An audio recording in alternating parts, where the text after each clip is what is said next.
everybody. My name is Carisha Devlin. I am an agribusiness field specialist with MU Extension, and I am the one that coordinates a lot of the Annie's project classes. And this topic actually came out of our last few classes where some of our participants had questions about carbon credits. And Ray, they had questions that I couldn't answer. And so I went to the experts, and Dr. Massey has done a lot of, you've wrote a lot of different articles, you've been interviewed by a lot of different news publications on this very topic. And I thought you were the person to bring forth to share more information about it. Carbon credits is something that's been around for a while. It's kind of ebbed and flowed, but I think it's probably something that's here to stay. And it's a good time to learn a little bit more about them. And I hope you take this opportunity to pick Dr. Massey's brain, ask him a lot of questions. So Ray, I'm going to go ahead and turn it over to you. Okay, I'm going to go ahead and share my screen and make sure everybody sees what they're supposed to see. So do you see the one that says carbon markets in agriculture, contracts, regulations, and issues? Yes, we do. And you don't see my next slide picture though, because you're just seeing the full, okay. Yeah. So yeah, thanks a lot, Carisha.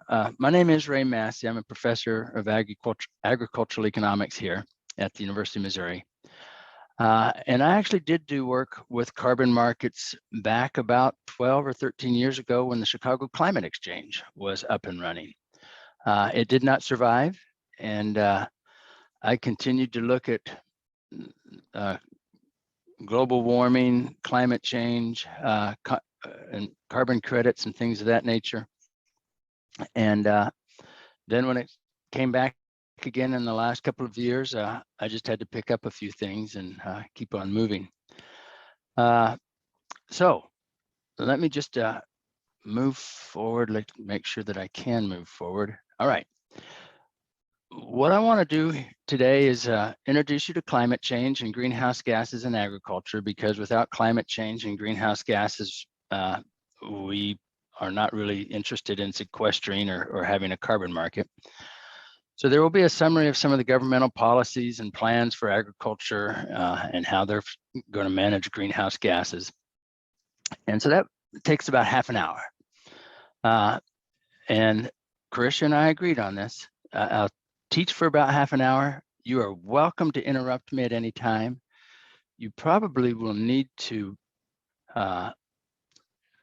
unmute yourself and ask me something if at all possible, because I'll be so focused that I may not see the chat down below. So I'll keep my stop eye me on at the any chat time. too. All right, that'd be great. So I welcome questions anytime, but after 30 minutes, I am planning on stopping for 5 or 10 minutes of questions, meaning if you don't ask questions after 30 minutes, then the entire evening gets shorter. So I have 3 30-minute presentations. The first one on climate change and government policy. The second one on developing carbon markets and their distinctives. So just what is happening. And then looking at the possible challenges for agricultural participation, which I've got a bunch of questions there to ask you. So, so we should have a good conversation at that time. But with that in mind, let me go forward into the current state of ag greenhouse gas emissions.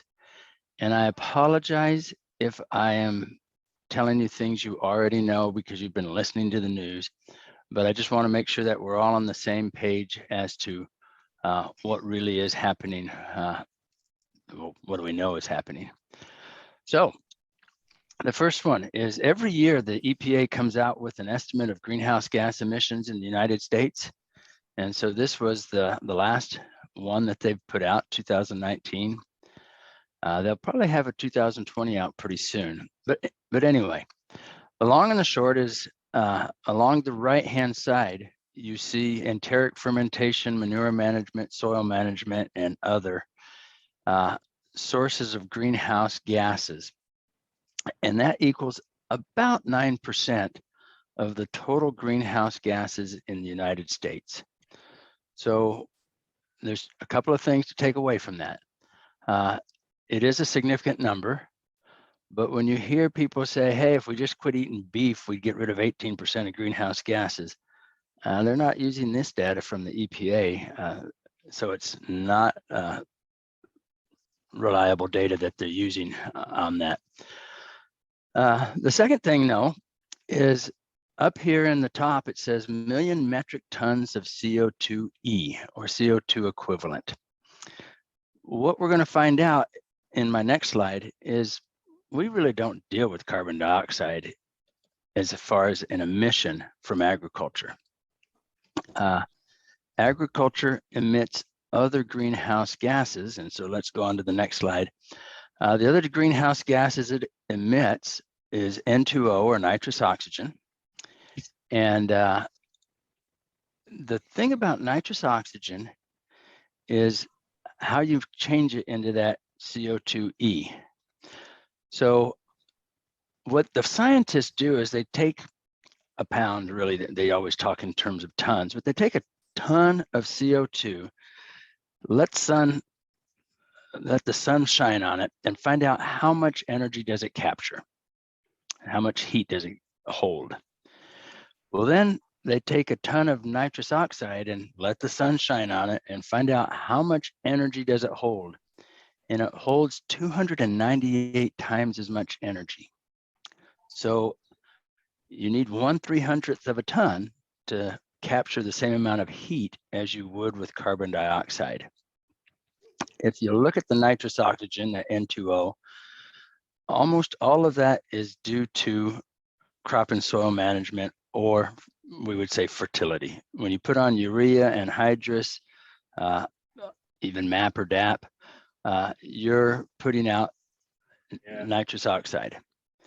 The deal with it is, though, you're putting out such a small amount per acre that you'd have a hard time measuring it. It's just when you have 95 million acres of corn and 90 million acres of soybeans, and I forget how many million acres of wheat, it starts to add up as far as putting out nitrous oxide and capturing solar radiation. So first thing, nitrous oxide is really the gas that agriculture emits in its production of food and fuel and fiber. Third list right now. Is that a question? Okay. I'll run out of the 4 loops, see if I can get them in first. Okay. I think somebody just got their microphone on. Okay. So the second one is on the right-hand side, you have CH4, or methane. So methane is the second most abundant greenhouse gas from agriculture. And it's from enteric fermentation, or what we call cows burping, and manure management.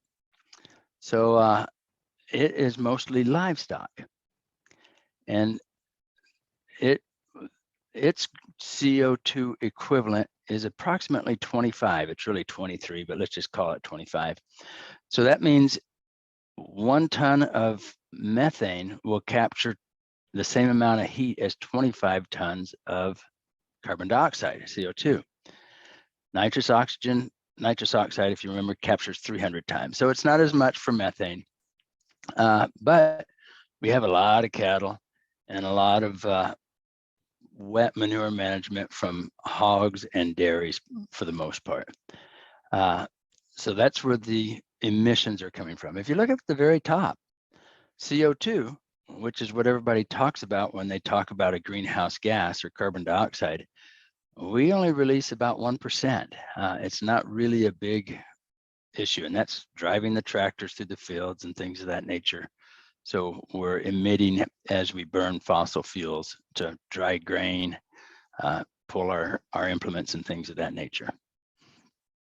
So when we're talking about agriculture and climate change, we're looking at about 10%, and it's mostly from fertilizer management or livestock.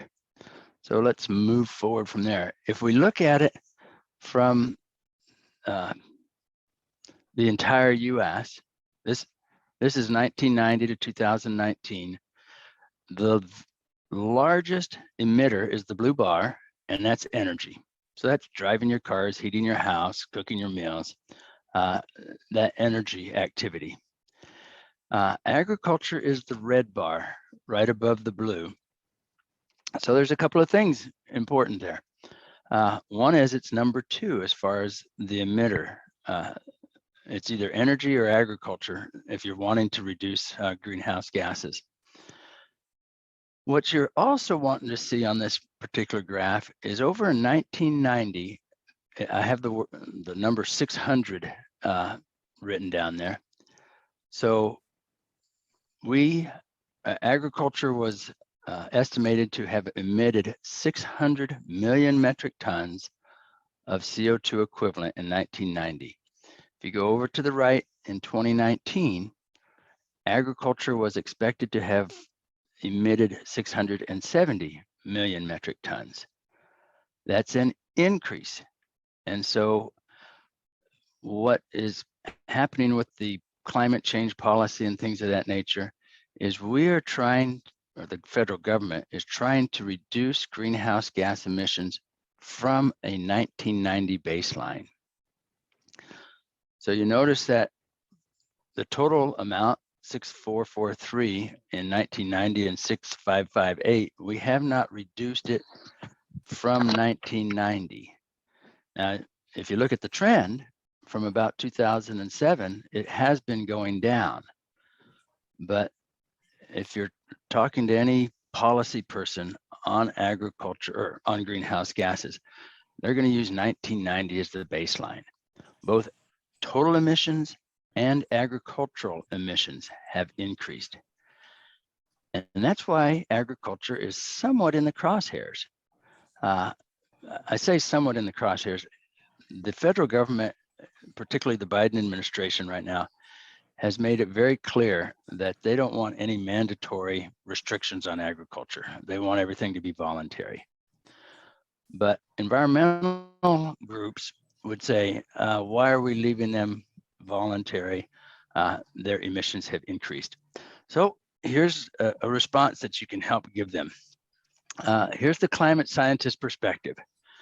The total greenhouse gas emissions from agriculture have increased, and that's just what I've talked about. In 1990, excuse me, it was 600 million metric tons.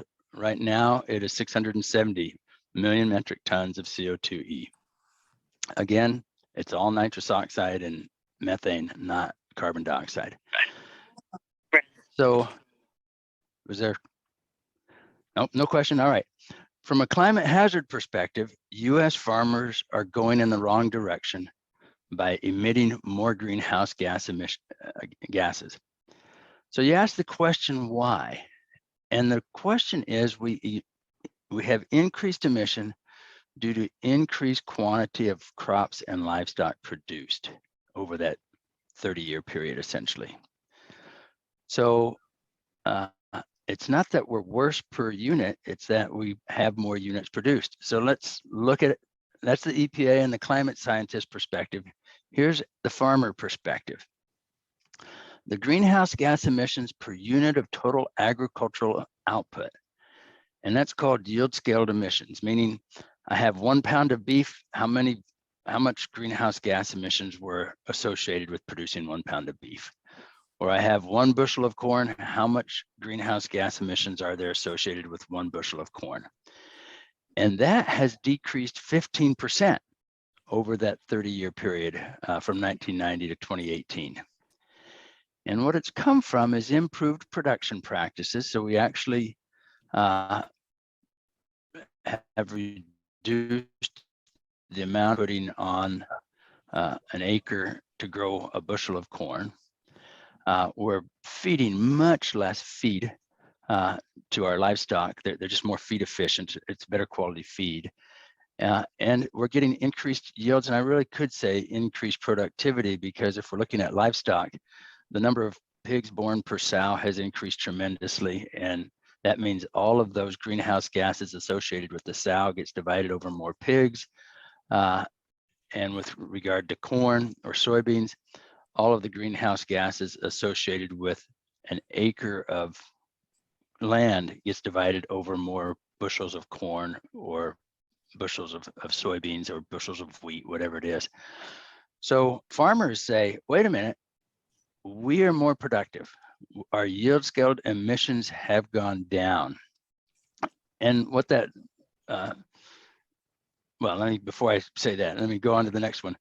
So the yield gains in agriculture from 1961 to 2005, and the reason it stops at 2005 is because that's when the research stopped. I wish I could get it closer, but from 61 to 2005 have reduced net greenhouse gas emissions by 161 billion metric tons of carbon. And that equals 34% of all greenhouse gas emissions attributable to human activity from 1850 to 2005. So again, let me just unpack this statement a little bit. 1850 is a key year. So 1990 is a key year, 1850 is a key year.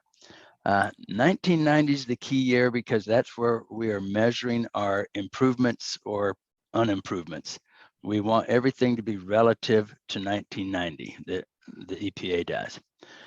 1850 is the key year because that's when the Industrial Revolution is kind of assumed to have begun.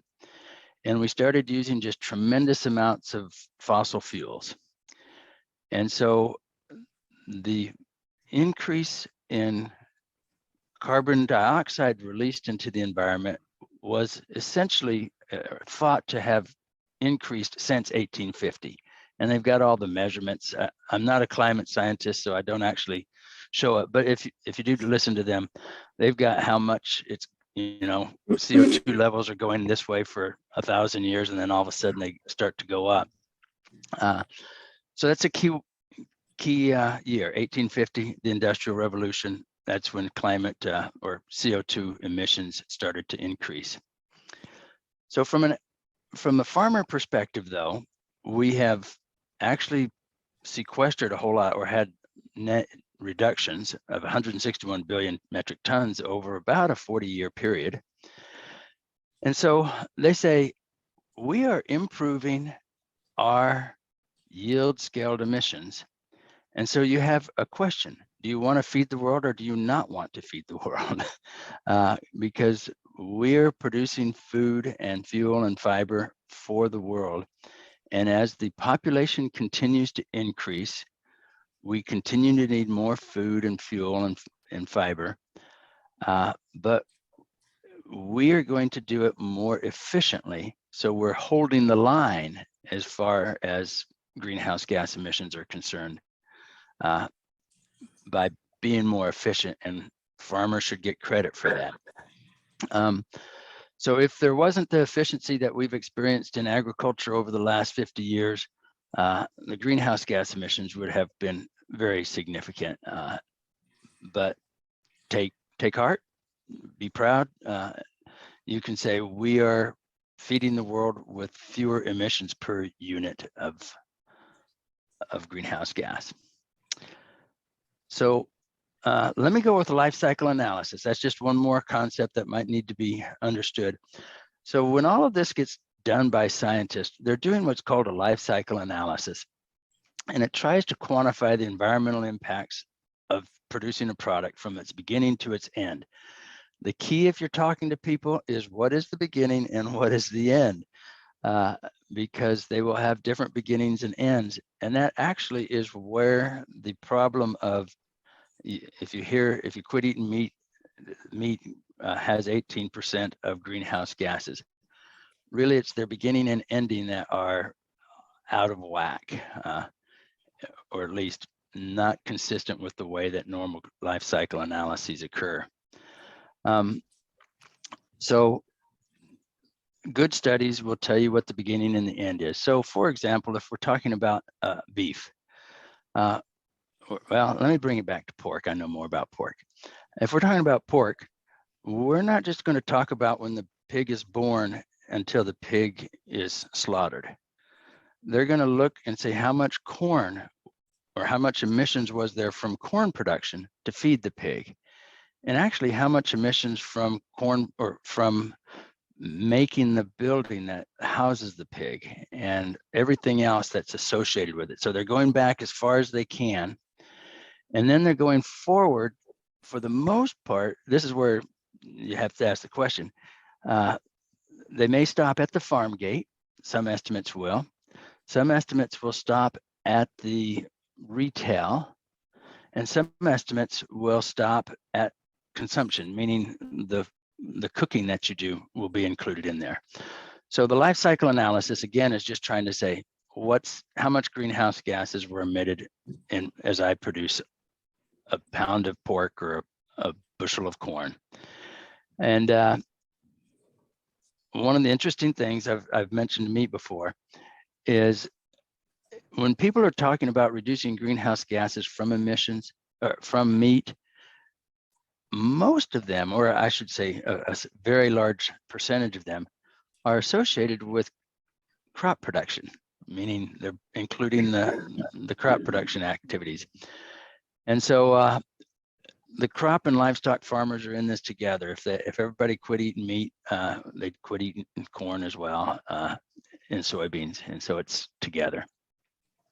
So let me just show you this one greenhouse gas or life cycle analysis.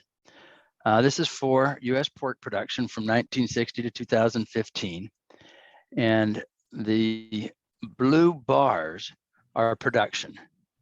And so you can see that and by the way, production is over on the right-hand side as far as the axis is concerned.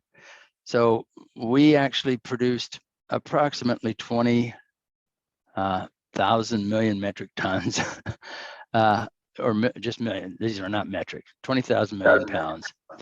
But now we produce almost 35. So we've increased production quite a bit. And but when you look at the gray bar, and I don't know if my mouse, so this gray bar right here, gray line, that is greenhouse gas emissions, and they have increased as well. But what's happened is the emissions have gone up 53% from pork production. And people say, that's why we need to stop eating meat. It's gone up 53%. So, and that's for emissions. If we bring this to what's called the yield scaled emissions, which is what I mentioned earlier, you see that in 1960, it was 3.3 pounds of CO2 equivalent per pound of pig produce or pork, whereas now it is 3.08. So it's gone down 8%, meaning a pound of pork used to take 3.34 pounds of CO2 emissions. Now a pound of pork emits 3.08. It's gone down. The fun part about this graph, if anybody remembers what happened in 1970, by the way, this is goes every 5 years, so it doesn't do it every individual year. 1970 was a big drought, caused high yield scale emissions in corn production because you put the fertilizer down, but the yield was low, therefore yield scale emissions were real high. If we had it for 2012, it would have been another bump up there. But the reason I bring it out is the one large increase that we see is not because pigs became less efficient, it's because corn production became, less yield scale efficient, meaning more emissions per pound or per bushel of corn in that year. So again, just in summary, pork production emits more greenhouse gases than it did back in 1960. Pork production per pound of pork produced emits less greenhouse gases than it did back in 1960. So we either eat less pigs or less pork, or have fewer people that are eating pork if we're wanting to reduce greenhouse gases. So let me real quick go into a few policies, and I'm going to go through this a little faster. I hope I didn't bore you too much on the details, but I just wanted to make sure you could converse with somebody about greenhouse gases. But when we talk about policies around greenhouse gases, the players in the mandatory carbon market, and I should underline the word mandatory there, are the international accords, and that would be you hear about the Paris Accord that happened 6 or 8 months, a year ago, I guess. But there's also the Kyoto Climate Accord, which was, and then there was another one down in South America. So Kyoto is Japan. I forgot the name of the one in South America. But anyway, so there's an international accords that are trying to make mandatory greenhouse gases or mandatory carbon market. There is the federal government, and each nation is trying to do something differently. Then within the United States, we have regional agreements. So there is what's called the Regional Greenhouse Gas Initiative, which is 11 Northeast states. So like from Maine down to Massachusetts and over to Vermont type thing. And then there are some state initiatives, which are the California Air Resources Board, and they have a cap and trade thing. So we have all of these different governments or governmental agencies and entities that have mandatory carbon markets. Agriculture is not regulated in any of them. In some of them, agriculture can participate in a carbon market, meaning we don't have to reduce our CO2 equivalent emissions, but if agriculture does reduce it, they may be able to give that into the market and trade it. Not all of them. So like California Air Resources Board allows more than RGGI does, RGGI being the Regional Greenhouse Gas Initiative. So that's part of the question. If we got a regulated market, will agriculture get to play? So I think I've already covered a little bit of this, but again, the regional one, which is California Air Resources Board and RGGI, they allow carbon sequestration, livestock, manure methane digesters, but they don't allow crop carbon sequestration, which is what most people tend to be excited about now. So they're not allowing that in that mandatory market. And the rules are always peculiar. So there's a good study in California where they say, okay, if you're producing forest carbon in this location, it's going to give you 10 tons per acre. But if you're producing it over here, it's going to only give you 5 tons per acre. It's just a drier climate. Well, they drew a line down the middle, said everything over here is 10, everything over here is 5. And in truth, though, it would be 10, 9, 8, 7, 6, 5. It'd be gradually becoming less. So what they found is the land that over here is in the 10, meaning it gets to sell more carbon, most of it actually is right in this area up against the 5 border, which means it's really only sequestering 6 or well, probably 7 or 8 tons instead of the 10 that it's getting paid for. And the environmental community is aware of that. So they're saying, wait a minute, we need to really know how many tons are being sequestered. We don't just want to draw a line on a map and say these guys get 10 and these guys get 5. But that's what has been done, at least in California. So climate smart agriculture is another thing that you're going to hear a lot about. It's an integrated approach to managing landscapes where you do increase productivity. That's what agriculture loves to do. Enhance resilience. That's what agriculture is trying to improve.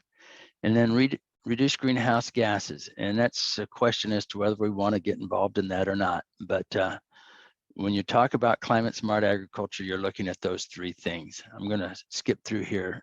I've already talked almost 30 minutes here. So the Biden administration, though, is probably one of the reasons that most people are talking about this.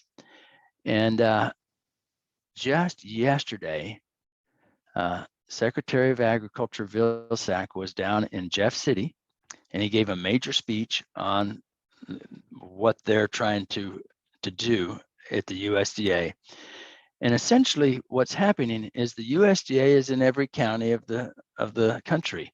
They got this national footprint, and they have loan and grant making authority, which is what Secretary Vilsack was talking about yesterday. And they just are very present in agriculture. And so they say, if we're going to do anything with 10% of our greenhouse gas emissions, we need to be using the USDA. So they're looking at creating a carbon bank, and they want to leverage crop insurance. Both of those are very popular and may help out with this. So the USDA is involved, but their involvement is, do I have the word underlined? No, it'll be on another slide here, is all voluntary. They don't want to mandate anything. They want it to be voluntary. But they just recognize that climate smart practices will include conservation tillage, which a lot of people are talking about, cover crops, people are talking about. Nutrient management, we've been improving nutrient, the 4 R's of fertilizer.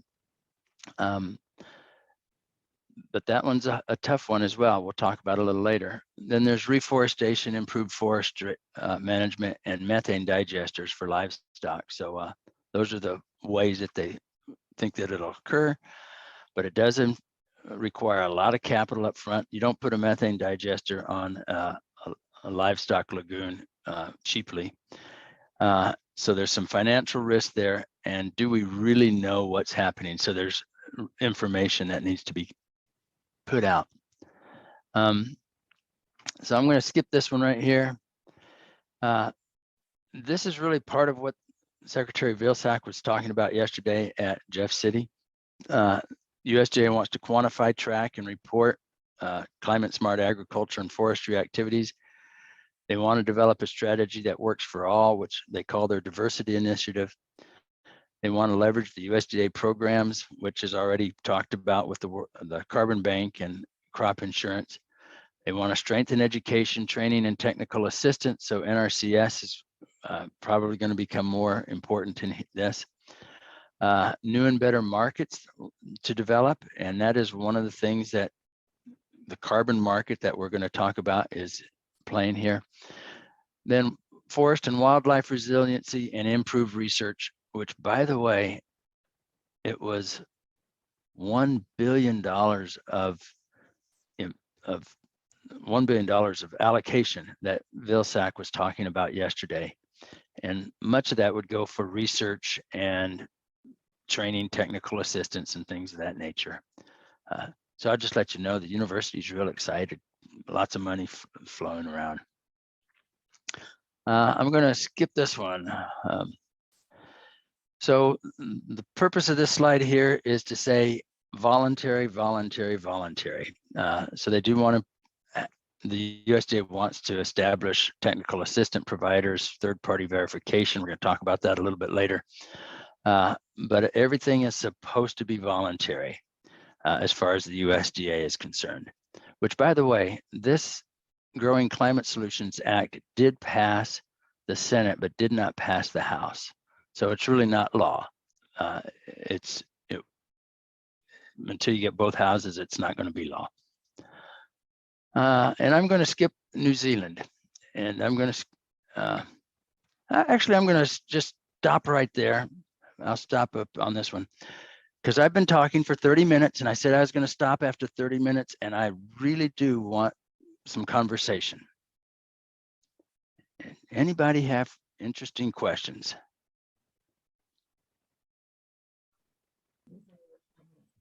Surely somebody's got a question.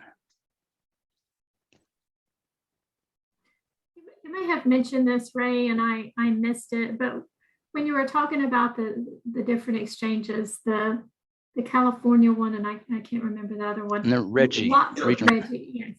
Why are they not crop ground? Why will they not accept crop ground? It really goes back to this thing here of improved research. So right now, if you were to look at carbon sequestration in soils, the question is how much is going to be sequestered, and then how long is it going to be sequestered? Meaning, if you till your land afterwards, it'll get released.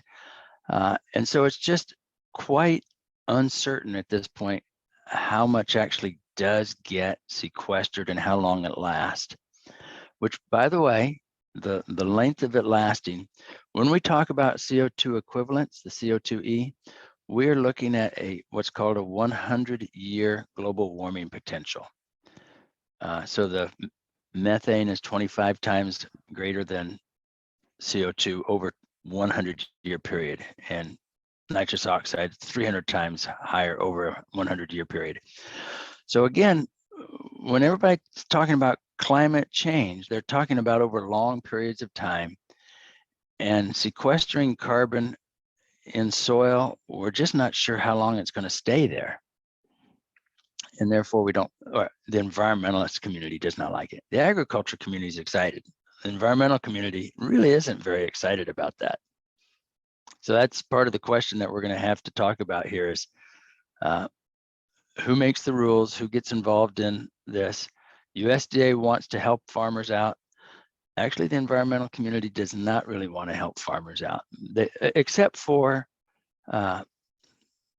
the methane capture on lagoons and things of that nature, methane digesters. The environmental community really likes those.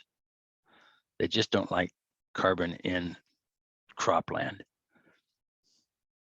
Well, that was going to be my question was, you made the comment about, the government measures it by a certain amount. And you said, but the farmers are looking at it this way. And it's like, where's, and you said the research, stopped, I believe you said in 2005. Oh, that particular that particular project, and, the opportunity to bring that research, what I would call, I guess, up to date and give the farmers the voice.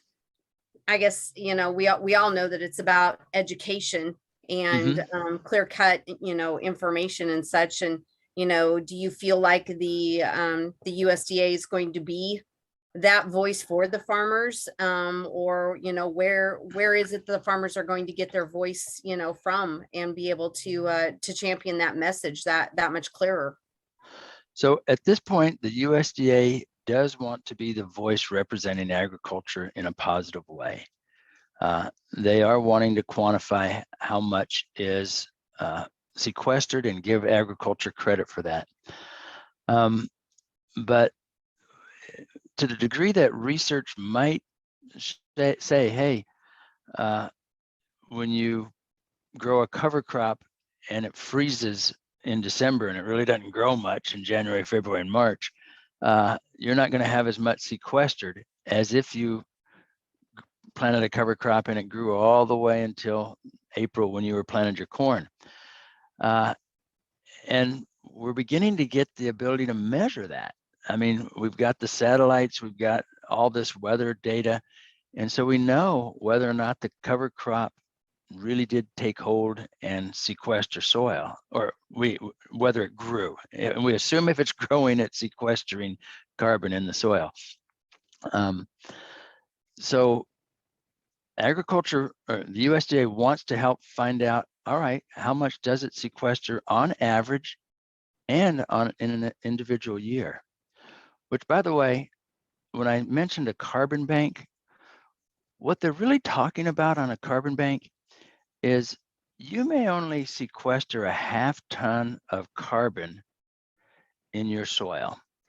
So you've got, let's say you're a good sized farmer with 1,000 acres, half ton, that means you've got 500 tons of carbon that you're sequestering. That's really not very much. I mean, it is, but it isn't in the grand scheme of things. So what the USDA is talking about with the carbon bank is they're saying, you know what? EQIP has 30 million acres under some practice, and we can quantify that half ton across 30 million acres. And let's say it's a half ton, 30 million acres. Now we have 15 million tons. That's impressive. And so they're wanting to actually act in some ways as aggregators that will say, we know that these practices that EQIP or that FSA is mandating, T yields, or not T yields, but your erosion reduction and things of that nature, we can quantify it. And they're wanting to do that. And they want to advertise it. So at this point, the USDA is on your side. Other questions? Ray, in chat, Barb had asked, could it be tied to CRP? Actually, yes. So in fact, it's probably in one of, there it is right there. So the second bullet, hundreds of millions of dollars could be targeted to advance climate research and conservation, including through implementation of the EQIP program, Regional Conservation Partnership Program, and CRP. So historically, when we enrolled land into CRP, we were saying, hey, we're saving soil, we maybe are creating some wildlife habitat, but those were the two benefits. Water quality may have been a benefit too because of grass, a perennial on it. Now what they're saying is, wait a minute, we've got 23 million acres in CRP, and each one of those is sequestering soil because it's not being sequestering carbon in the soil. I'm sorry when I misspeak. Because it's not being tilled up again. So we need to get credit for that. And so yes, CRP is definitely something that they're looking at getting credit for.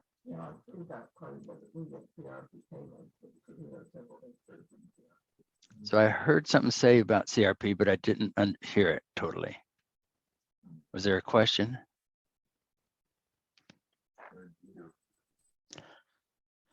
Okay, I'm going to move forward if there's no further questions. And I'm going to skip a bunch of these things. All right, agriculture participation in greenhouse gas markets and climate remediation. So how do we participate? In my previous thing, I said, hey, there's all these government entities that are doing a mandatory carbon market or mandatory greenhouse gas reduction. Currently, everything talked about in agriculture is voluntary. And the reason, well, because it's voluntary, you'd ask, why would anybody be doing it? Why does anybody buy carbon that a farmer would sequester if he doesn't have to buy it from a farmer? And the reason is corporate sustainability reporting. I would be very surprised if you have not heard companies say, we will be net zero in emissions by the year 2030. And they are not going to actually emit zero by the year 2030. What they're saying is, whatever we emit, we're going to offset by somebody else reducing. And that reduction could come from agriculture. So everything, all the market is voluntary at this point. If it ever becomes mandatory, it'll be a different ball game. But right now, it is just corporations wanting to brag. And they brag by buying carbon that's sequestered by somebody else. So here are some of the concepts that are in greenhouse gas mitigation. The first one is voluntary carbon. I do want to make a statement though when you say that about corporates bragging, because I do work for an international company that does make that bragging statement, and I can tell you that the industry that I am in is that it's a very impactful bragging statement from that market, and they at this year have been able to make that statement that they are at a zero net because they are purchasing those carbons. And so from an international influence and from a marketing standpoint, it's something that they strive to do. It is. So they've already hit net zero, not even at 2030. I mean, some I've heard 2025, but I haven't heard of very many that are hitting net zero right now. Yes. And real quick, just to make sure we understand what net zero is, net zero means a corporation has done a life cycle analysis of what they're producing. And they're saying whatever emissions we do have to have because we use trucks to transport it or something, we're going to offset it somewhere else. And so it will be zero. And as Shelley mentioned, that bragging right is really important in some circles. It gets you market share, it gets you free advertising. And so it is important to a lot of companies. Corporate sustainability reporting is. So getting back to these concepts here, we have the voluntary carbon markets, which the USDA, I've already talked about their pooled carbon bank. Then we're looking at marketplaces for individuals and aggregators. That's what I'm going to talk about here in a few minutes. Then one of the big ones is this ecosystem, or this integration of carbon accounting with other ecosystem or conservation efforts. So again, that goes back to the previous question that was asked, what about CRP? CRP was always said, hey, yes, we're water quality, we're soil quality, and we're habitat. Now we're saying CRP is soil, water, habitat, and greenhouse gas sequestration. So we're merging ecosystems, conservation efforts. Sustainable supply chains. So when we talk about being corporate sustainability and being net zero, actually the input supplier to the farmer. So Bayer is actually paying you to sequester carbon if you want to, because they are wanting it to go all the way back. But there's another thing of the farmer up to the consumer. And so it would be more like Kellogg's saying, hey, we want to go forward. So there is both this back from the agriculture and forward to the consumer from agriculture that are important. The integration of technologies to reduce emissions. As you look at what's happening in the marketplace, you see companies like Microsoft going together with Land O'Lakes, to say, hey, we're going to integrate some really fancy precision ag technology with what you're doing. And so there is this integration of technologies. Precision ag is becoming big. Labeling is kind of like advertising. Being able to say we're net zero or we've reduced our emissions is very important to some companies. And then integration with USDA programs, which I've already talked about. So all of these things are coming together. One or more of them is going to be important in the developing market that you might participate in. So, hey, Ray. Yes. Hey, this is Heather Conroe. Hey. So when we talk about our carbon sequestering and from the farm, how do we know as producers what we are? Like, how do we know what that number is? Or is it just a number for all of agriculture? No, in fact, you've kind of asked a question that's coming up here. Okay, I'm going to jump 2 slides forward, I think. Yeah. So this is a slide that I'm going to come back to, but just to answer your question, this is the impact of selected carbon reduction activities on 1 acre per year. So when I think if I understand your question, you say, okay, I plant cover crops. What does that do? And according to the research, cover crops are going to reduce CO2 by about 0.75 tons per acre per year. Whereas if you went to I switched from anhydrous ammonia to urea, it's about 0.25 tons per acre per year. So is that answering your question, Heather?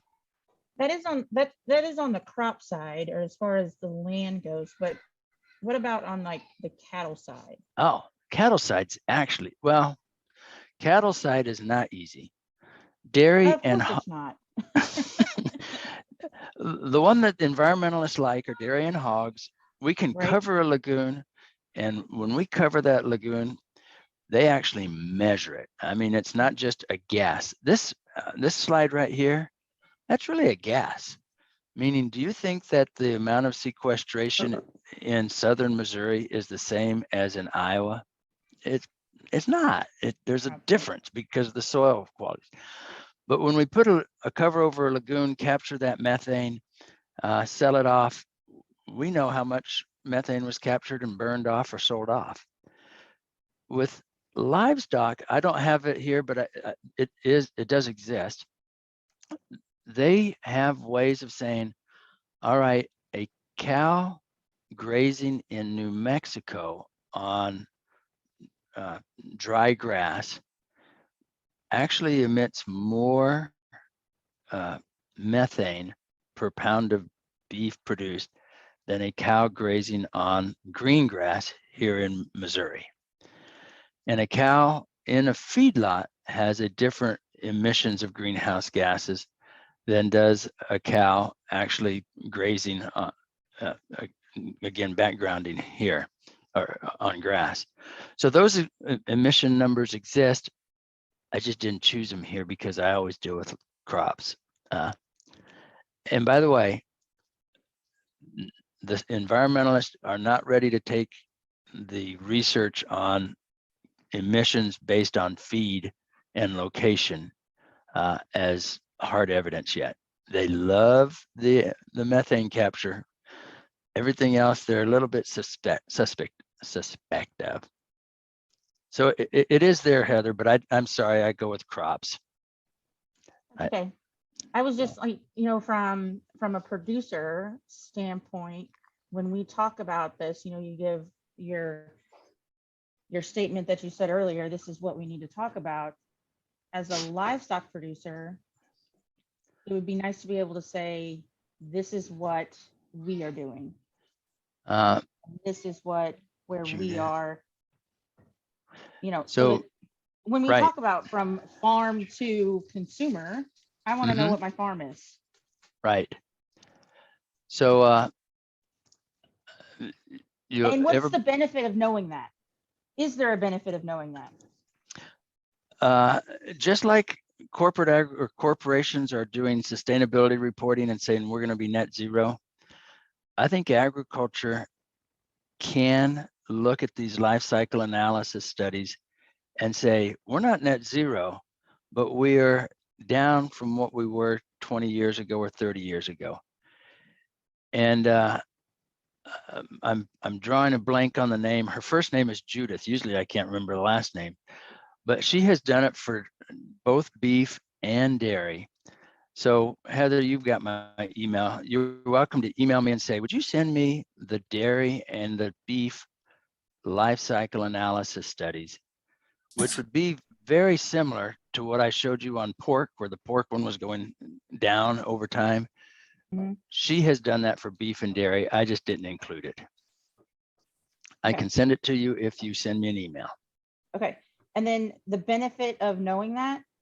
The benefit of knowing that is conversing with people that are going to say, hey, you need to stop eating beef. And you're saying, well, beef actually have a role in eating crops that others, grass and things of that nature, which Missouri can actually take a lot of pride in. Missouri is, for the most part, a grass livestock state, or at least for beef. We don't have very many feedlots. And so for Missouri, what would we do with the grass if we didn't have beef growing on it? We might plow it up and put it into crops, which would be disastrous for greenhouse gas emissions, meaning we'd have low yields, but still the same amount of inputs in there. And so it would not be the right thing for Missouri to do.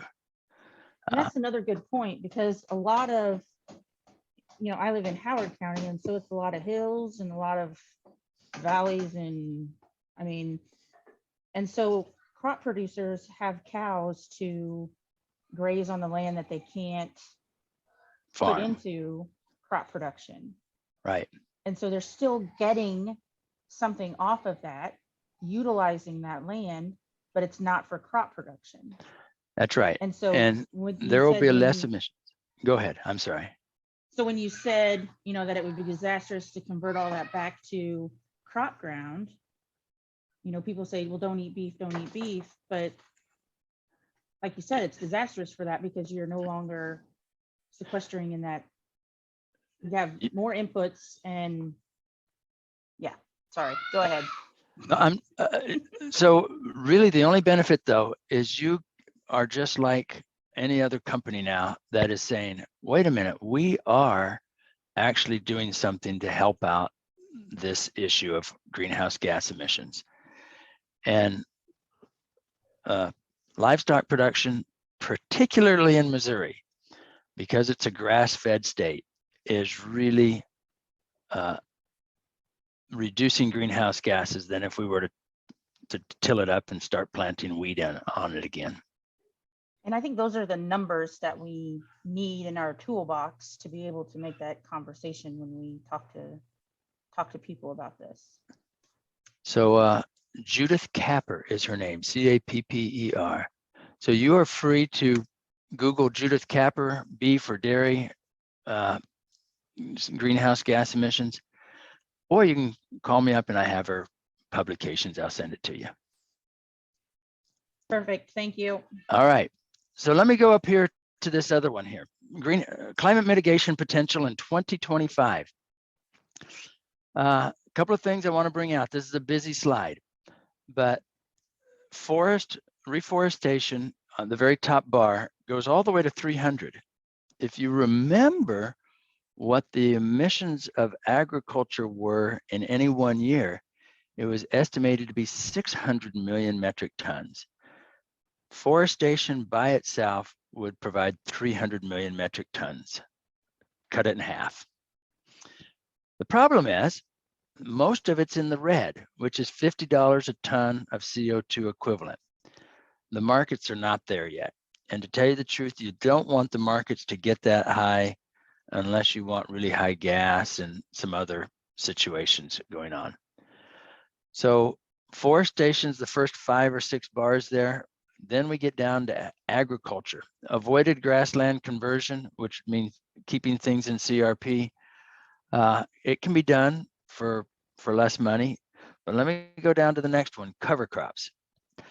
Cover crops, almost all of it, which would be 100 million metric tons per year for all of the United States, not just for your farm or for Missouri. This is all of the United States, 100 million metric tons.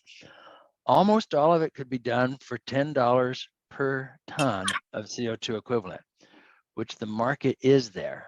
So there is a huge potential for cover crops.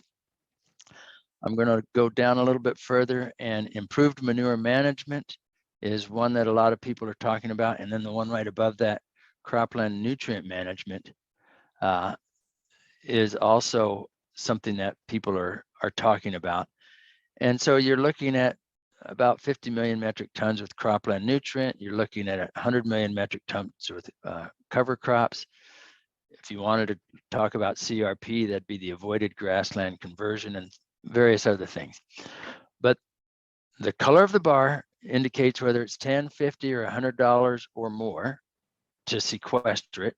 We want it as cheap as possible, meaning we want it in the green. But the other thing about this one that is really important is over here, we've got these other benefits, and those really are over here. So when we talk about cover crops, it also has the benefit of water quality and soil quality. What's happening, and I mentioned it earlier, is people are wanting to merge ecosystem benefits. So the CO2 may only be paying $10 per ton, and that's not very much. I mean, well, it's paying $10 per ton. It says you can get it done for $10 per ton, but what happens if it costs $15 per ton? Well, it's not going to be in the carbon market unless you say, but I also get a soil and a water quality benefit or a habitat benefit, which is the biodiversity, the purple thing, or an air benefit. So there are ways in which we are starting to talk about merging different ecosystem benefits. The purpose of this slide, lots of potential. The purpose of the next slide is to say just the opposite.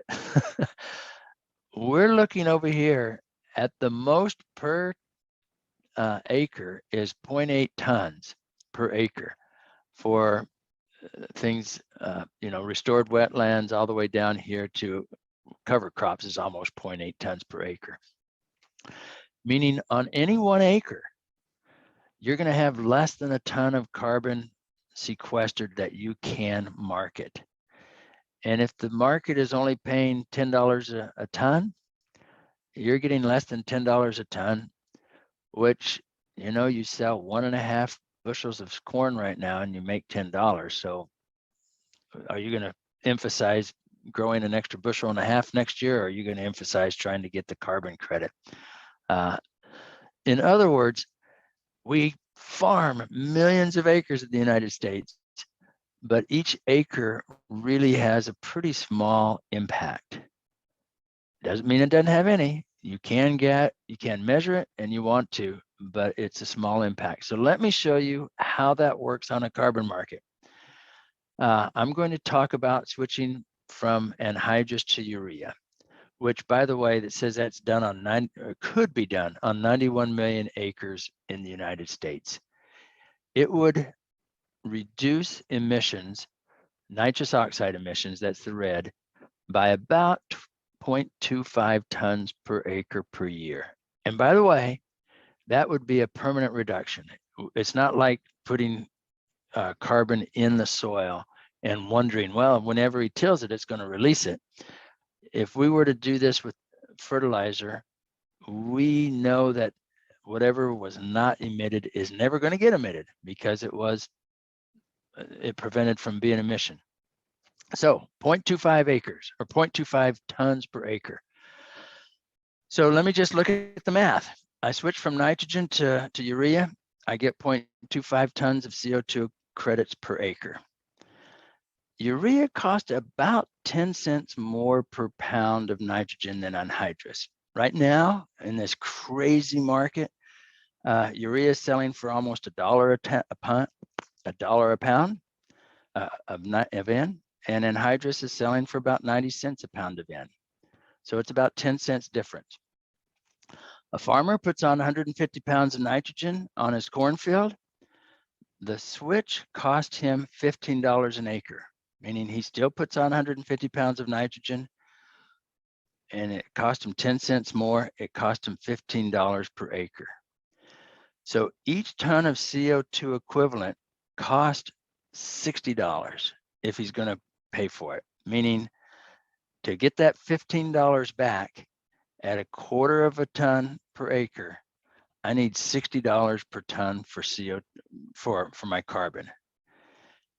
And by the way, it's nitrous oxide, but we're calling it a carbon mark.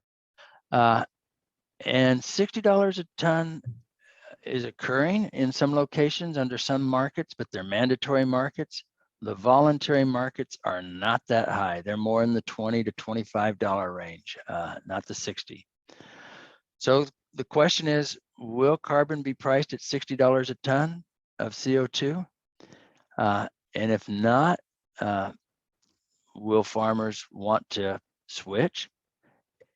And if they do want to, or if they do switch, can they also get paid for other benefits like water quality benefits or things of that nature? And really, if the farmer receives $60 a ton, how much does the buyer actually pay? Because there's going to be middlemen, meaning he may be paying $70, $80 a ton. And we're going to look at that here in a few minutes. But real quick summary, this is great potential. Everybody's excited. We can do something. This is on a per acre basis, it's going to be tough. And from an economic perspective, we're not looking at a huge amount per acre. We're looking at $15 per acre on this particular situation, or a $60 per ton carbon credit to pay for that. And that just breaks even. You actually want to make some money. Where does this money come from? That's going to, that's like our, you're talking about, buying and selling carbon. What are we buying and selling? You actually, and where does that go to from? I'm confused.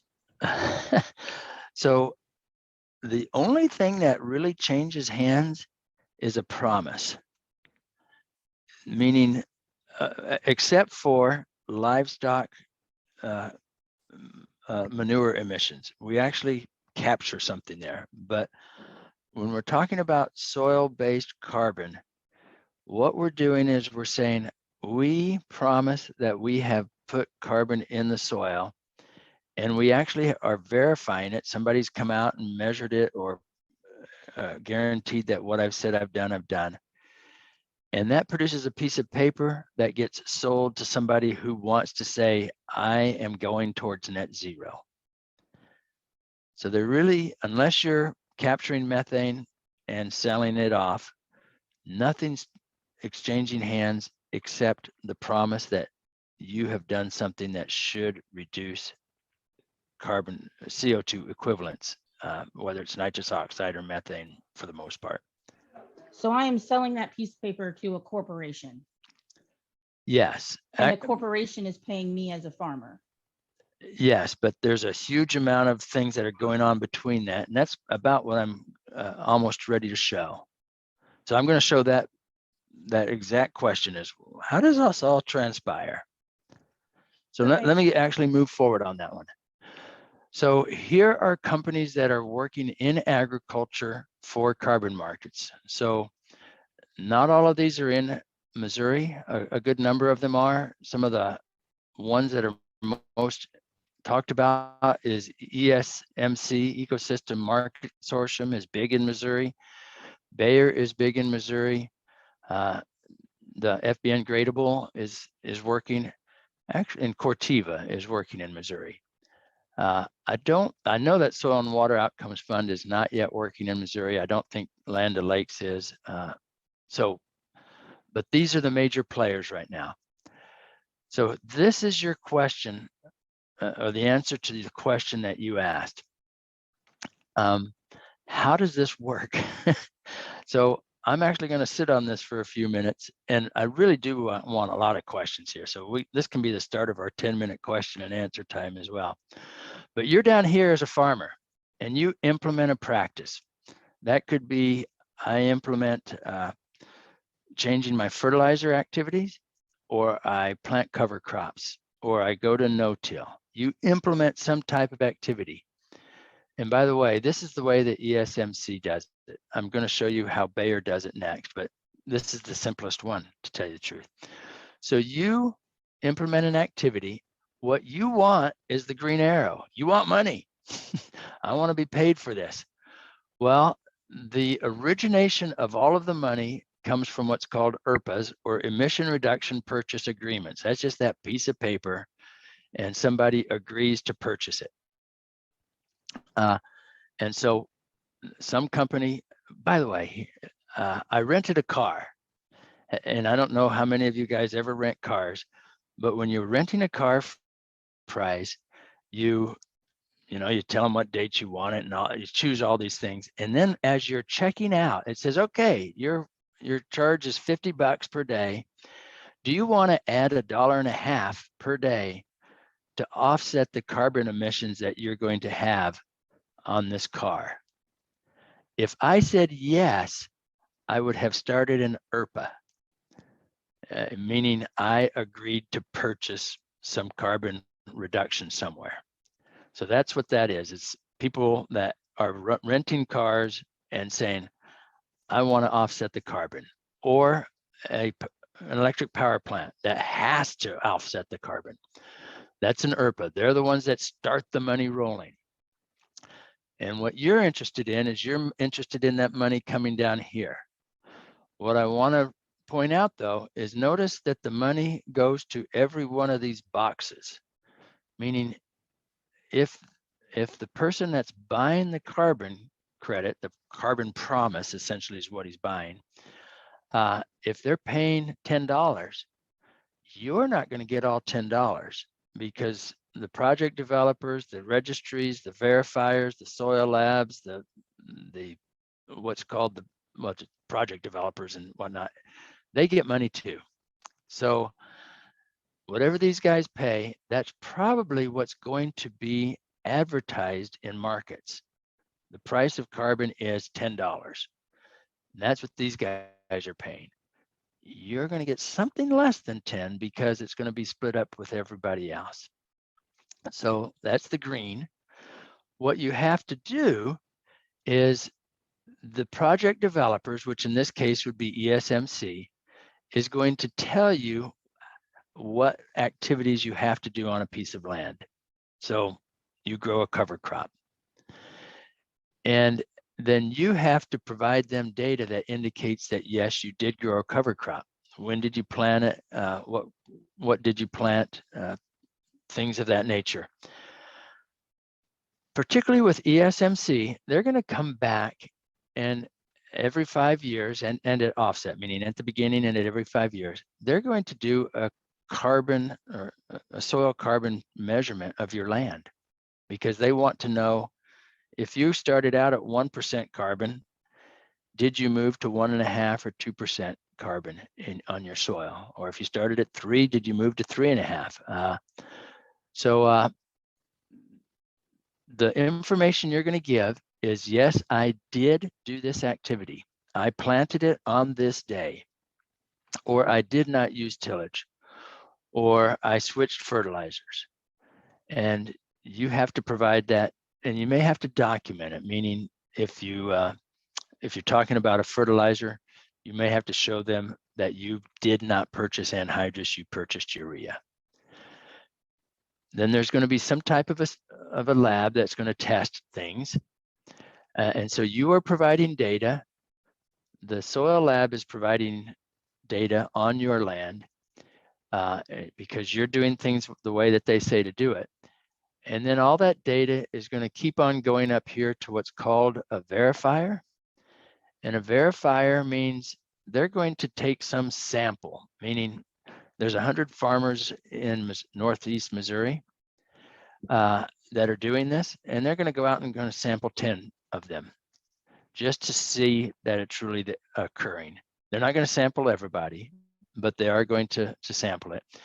If down here the data that you had to report was actually turn in records of what you purchased, up here this verifier is going to verify that, yes, he did purchase this much. So there is this group up here called the verifier that looks at it, random visits.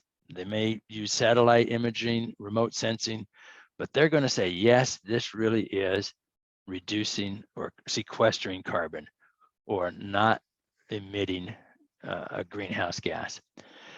And they're going to pass that on to the registry, which the registry, I'd say, if you think of it, is like the Chicago Mercantile, meaning they're the guys that actually aggregate all of the information, and they're going to move it over here and sell it to the IRPA. So they're grabbing it and they say, okay, you've told me, this verifier's told me that these farmers down here really have sequestered 1,000 tons of carbon CO2 emissions or equivalents.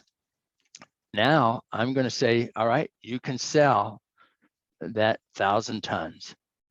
But again, the registry gets complicated. They might say, we're only going to sell of the 1,000 tons, 750. We're going to keep 250 back for something else, which again, reduces the amount of money that you get from the IRPA. So this particular slide, what it shows is there's a project developer that tells you what to do. That's the yellow arrow. You tell them I did it. There's some other ways in which they prove that you did it. They don't just take your word for it. And eventually, the person that's interested in reducing their carbon emission, even if they didn't reduce their emissions, they're buying somebody else that did, they're going to pay money that eventually comes down to you. Nothing has traded hands. I mean, no carbon has actually traded hands. Only the promise that you did an activity that has been verified by private labs and the verifier.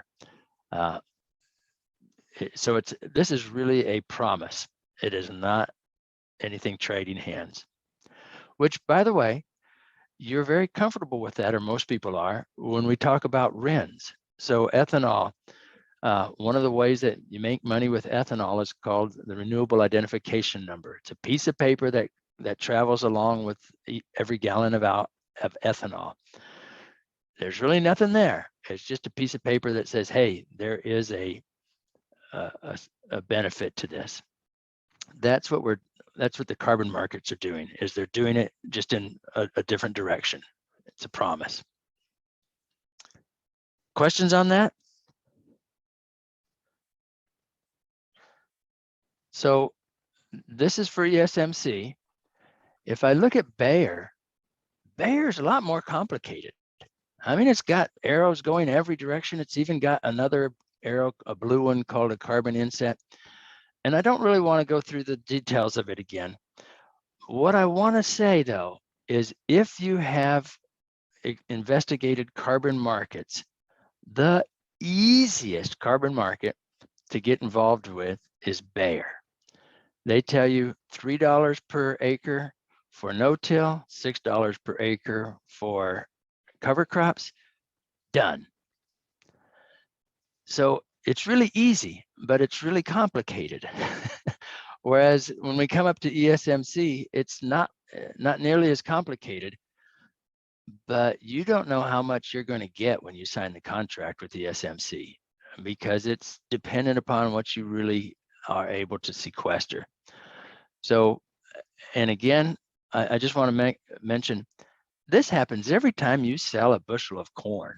When you sell a bushel of corn, there really is this much going on in the background. There's the USDA grading it. There's different companies that are transporting it and doing different things with it. This is just putting it out there to show you that you're not going to get all of the money that the person who bought the carbon credit paid, and you are going to have to give up some data.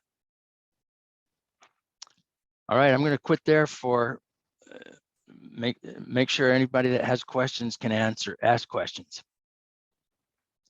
I've got one more presentation of 30 minutes, but I just want to say, any questions here? No questions? All right, well, let's just move forward. I think we have one. Oh, you got one. Mr. Schlosser.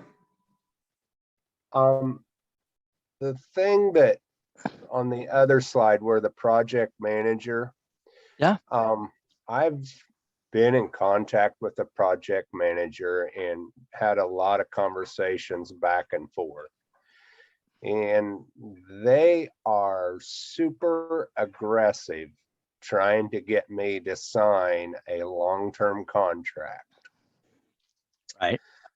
They are claiming to be the only project developer out there that is working with grassland only, with pasture land and hay and forage ground. I guess when they push me so hard to sign and give you a bonus if you sign the contract is the first red flag. And to me, it seems like there's a lot of opportunity for those companies to step in and really take advantage of us dabbling in something that we obviously don't have experience at. Right. So I guess, do you want to expand on that? I've kind of, some other research has told me the best answer is for us to hurry up and wait till the USDA gets some of this stuff standardized. Well, the USDA is probably going to standardize some things, just like when you sell a bushel of corn, you grade it number 2 yellow. But that's going to take a while.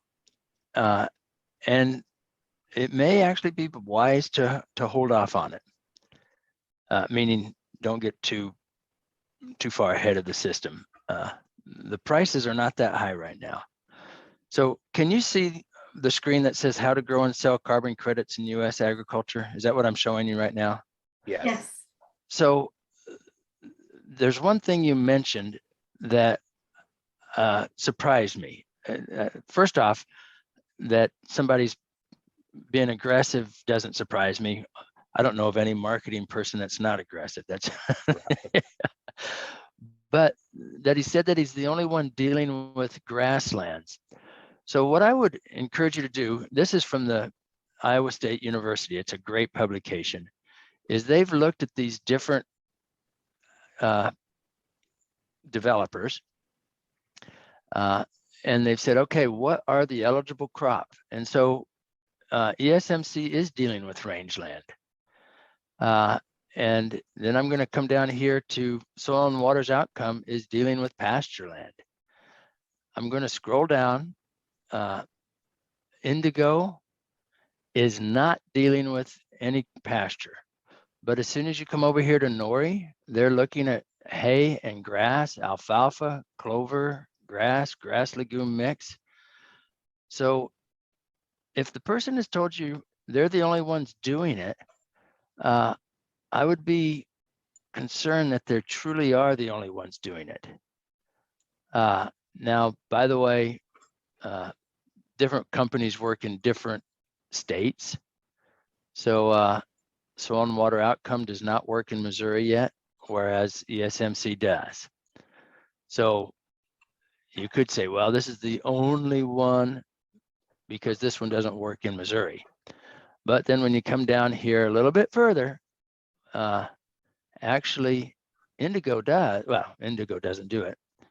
Nori does, and they deal with crops, I mean, pasture land. So this particular publication from Iowa State University, which I'll go back up and hello, I can't get it to go up. It's really great. If you're on the internet, just go to ISU, how to grow and sell carbon credits in the US. It tells you about every one of these companies, what they're doing.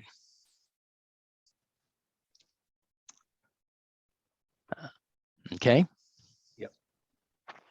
So let me move on. I've been going on for an hour and 20 minutes already, man. All right. So what I want to do is I just want to, in some ways, continue on with your question. What is happening in the carbon market? And so I actually took this information from ISU and a little bit of other information, but really ISU and the US Soybean, American Soybean Association have done great work. And so I'm just looking at their stuff and I'm showing you what's happening. The purpose of the next 5 minutes or 10 minutes is to show you that it is the wild, wild west out there. And just like you had mentioned, all I can see is Betsy's. I don't know what your real name is, but like you had mentioned, there are questions about who's doing what, how are they doing it, what's happening. It is wild out there. So with Bayer, like I said, they are the easiest. $3 per acre for tillage, reduced tillage, $6 per acre for covered crops. So you can get a total of $9 per acre. Soil and water outcomes says you can get a total of $40 per acre. Which one do you want? Well, I'd go for the $40 per acre, except they're a little bit more difficult to deal with. All right, both of those are per acre. The next one, Indigo Ag, they will give you a $10 per ton of carbon. And all of a sudden you go, well, what's a ton of carbon? We really don't know what a ton of carbon is, but again, the verifier is going to say, yes, I verify that this activity reduced carbon or sequestered carbon. But the point here is they're not going to pay you per acre, they're going to pay you per ton, and you've got to now prove how many tons. Land of Lakes, True Carbon says they're going to pay you $20 per ton. I'd rather go with Land of Lakes, except that they don't deal in Missouri, I don't think. But there's other, as soon as you say, well, I'd rather go with the $20 per ton or the $40 per acre, there's going to be other reasons why you might not want to go with them. The fun one is Nori, $15 per credit plus 1 unit of cryptocurrency called a Nori token, restricted for 10 years.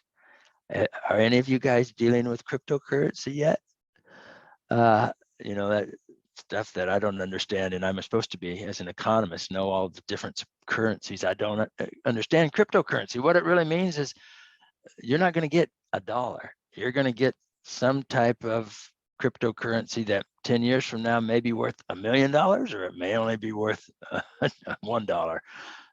So that's, I find theirs the most fascinating because they are using some very technical blockchain technology to figure things out, but I don't understand what it is.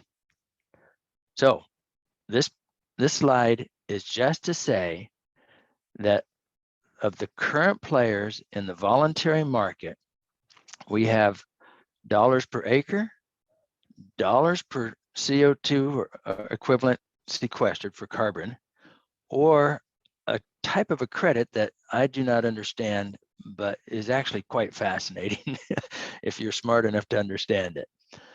So even the way that you get paid changes. Here's the Chicago Climate Exchange. I'm going to pass this up. So let's look at the payment basis. So again, how much do you get paid? Now, how do you get paid? Well, you do have what's called process-based. You do the activity, you get the credit. That's Bayer. They're the simplest. But Farmers Business Gradable, Network Gradable also says you do the activity, whether it's reduction in tillage or cover crops or fertilizer, we're going to pay you. That's how you do it. That, by the way, is the least exciting to the environmentalist. They do not like process-based.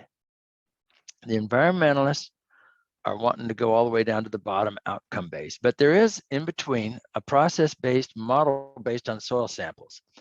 So Indigo Ag, Nori, and Soil and Water Outcomes, what they do is they say, hey, we are going to model how much was actually sequestered, and we're going to try and prove it with soil samples, but we're not going to soil sample all of the farms. We're just going to soil sample some of them.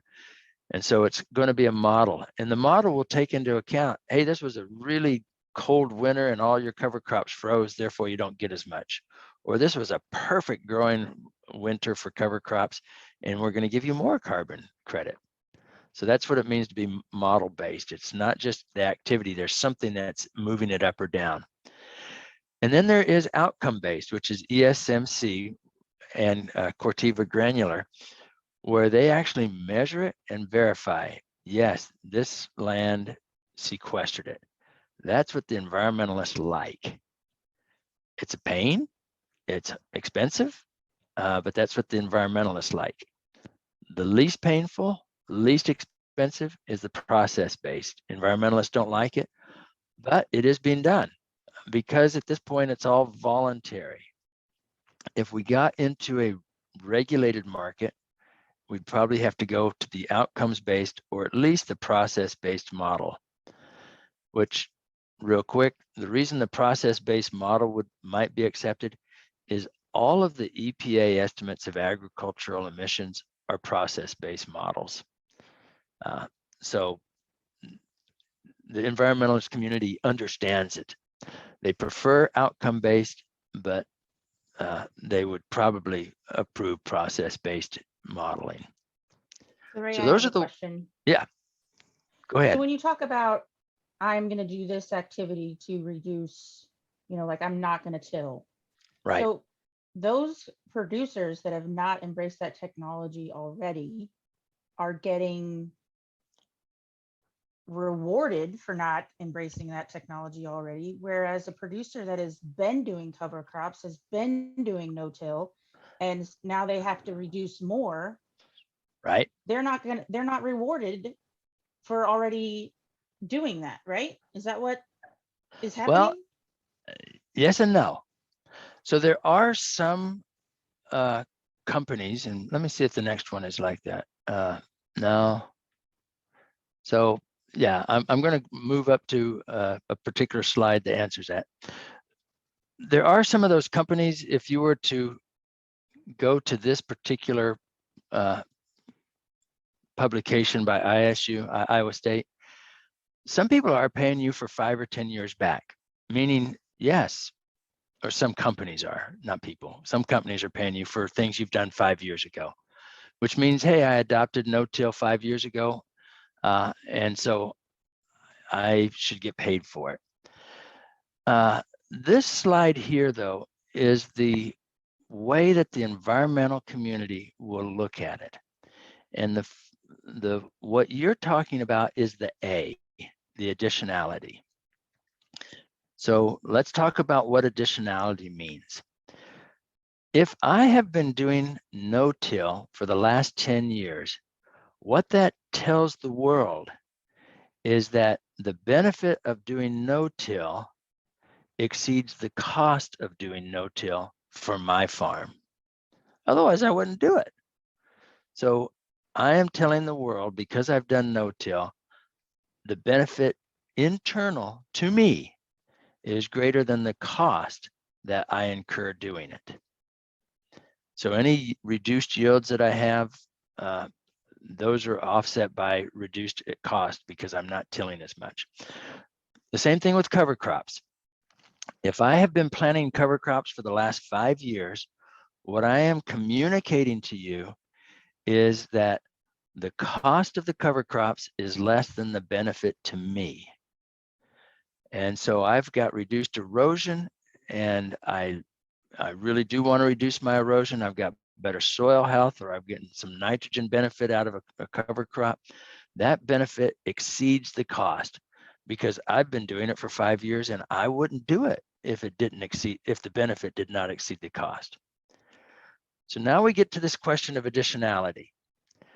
The environmentalists are saying, what I'm wanting to do with the carbon market is I want to pay you to do something that you wouldn't normally do.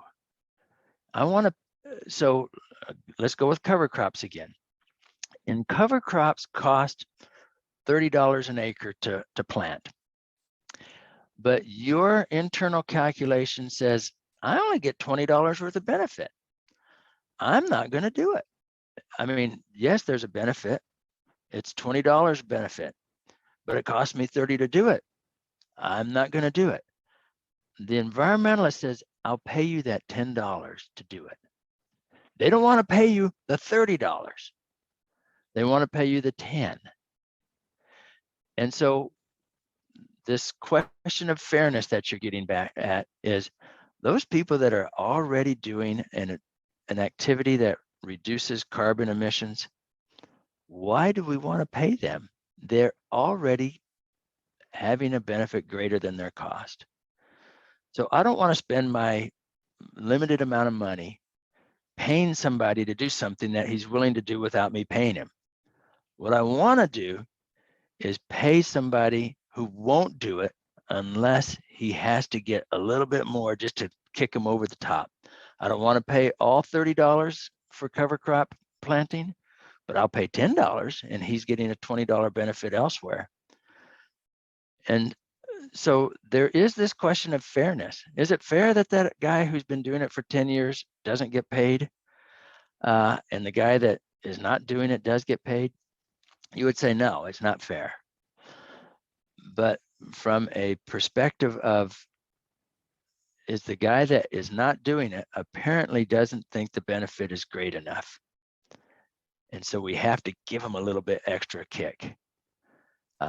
And that additionality, meaning I only want to pay for additional carbon sequestered, not for the carbon that the guy's been sequestering for the last 10 years, is really important to an environmentalist. It creates a headache. And by the way, CSP, what is CSP? Conservation Stewardship Program of the USDA.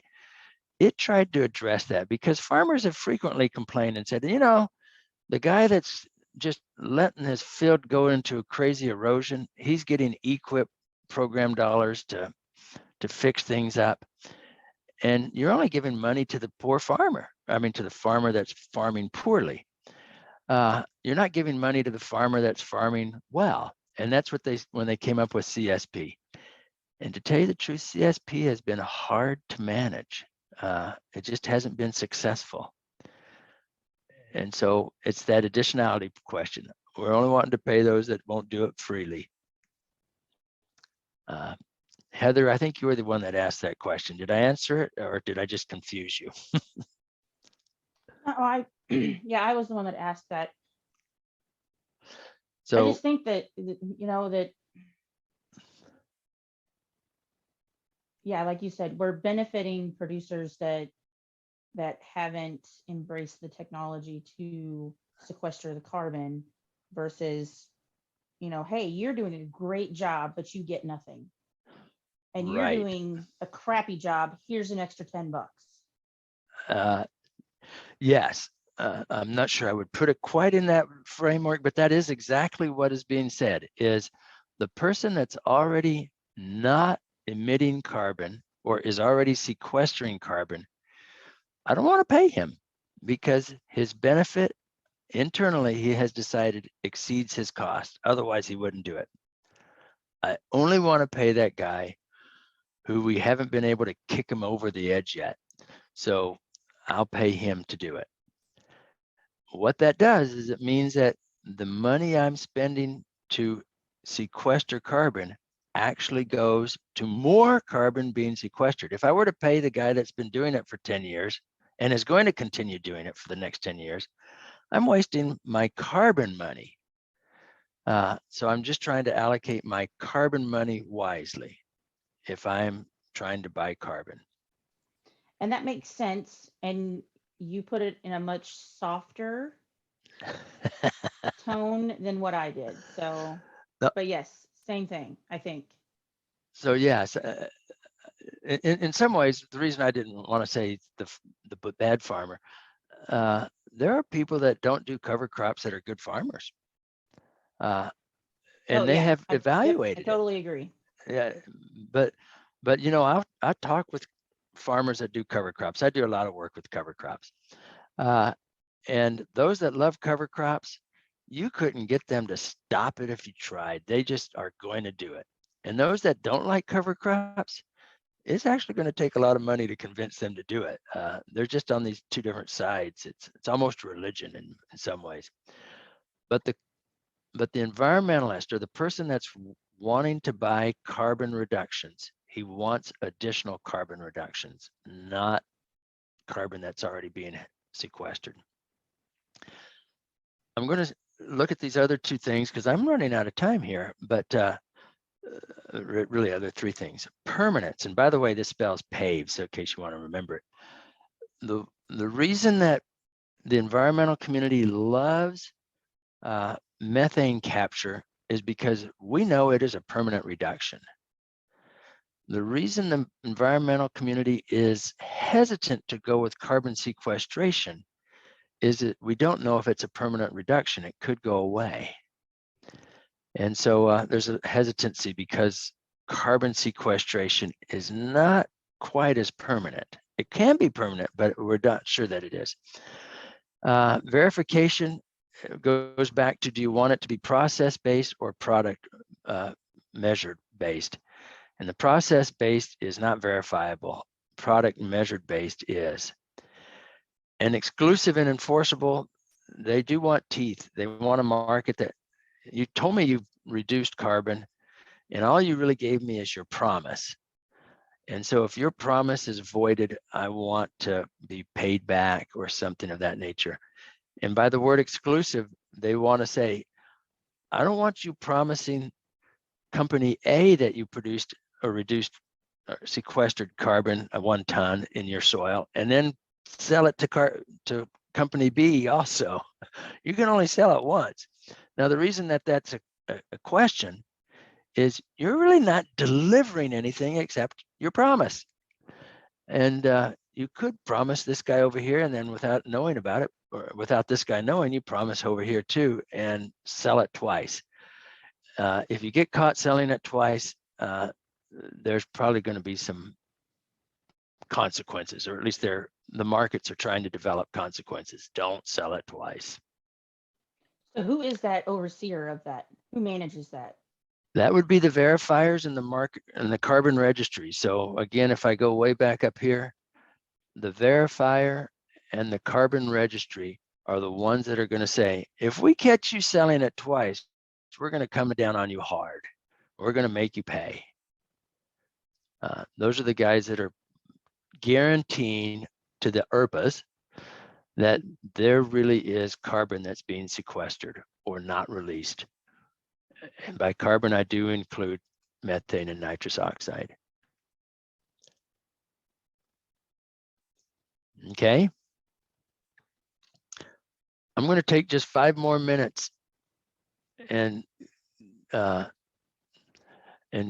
give you a list of questions to ask, and because we've used up all of our time. Question to ask: how much will it cost me, and how much will I be paid? So am I going to get paid more than it cost me? Who sets the prices my credits will sell for? Again, remember, the green money starts at the ERPA, but it goes through a whole lot of hands before it comes to the farmer. So who's actually setting the price? If a buyer pays $40 per ton of carbon, how much am I going to get? So you want that in-between stuff to be as efficient as possible. The project developer, the verifier, the registry, the carbon mark, or the soil carbon lab, to get as little as possible, just to make it as efficient as possible. And then, am I giving away my private farm operation data? You do have to provide them some information. The question is, how much?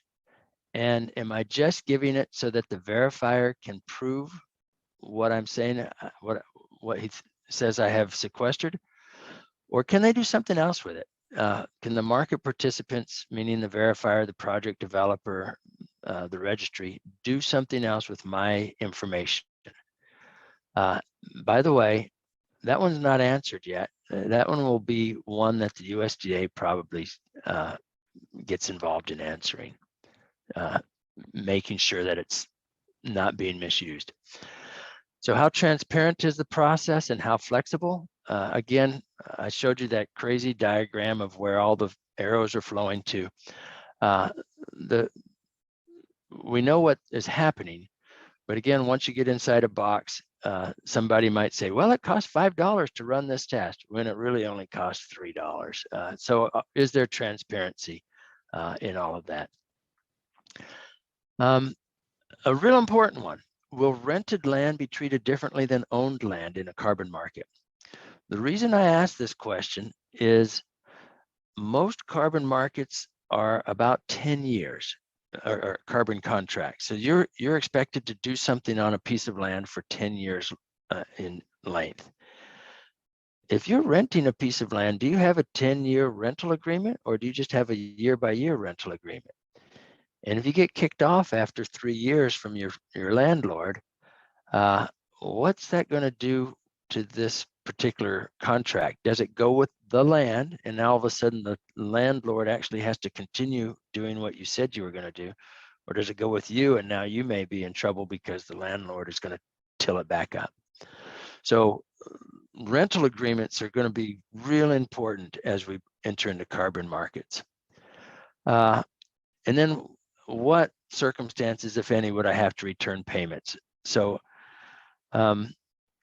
for example, I'm doing no-till, but this fall I had the hardest time getting my corn out of the field, harvesting it, and I had to drive through mud, and I just have real big ruts. How am I going to fix the ruts in my field? I'm going to get in there with the tillage equipment and till it up. Would I have to pay back that because of that tillage situation? Some would say, oh, if it's just a portion of your field, no, but if it's the whole field, yes. And so you really don't want to return payments, but some contracts will say, yes, for these reasons you return payments.